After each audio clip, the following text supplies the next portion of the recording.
Hi and welcome everyone. My name is Bhavna Yadav and I'm a senior functional consultant at Ksolves.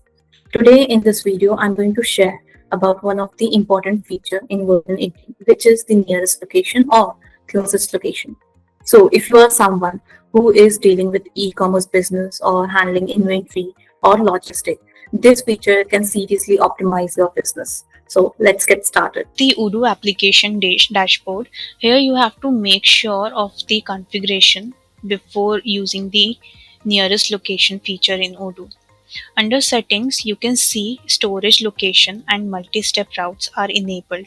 Then you can check the locations available for these locations to work, in the chronological or alphabetical order. Make sure the first location will be checked as the closest location. You can keep the other location as it is. System will pick the order of the location alphabetically or number wise. Now go back to the sales order,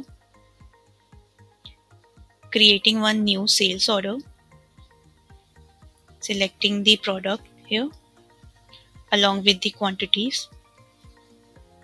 Now confirming it, you can see one delivery order is created. When you check the delivery order, you can see it will pick the location A for these quantities. There can be another example for this where you will check different quantities to be, different quantities for the same product can be selected. Now let's select 8 quantities this time,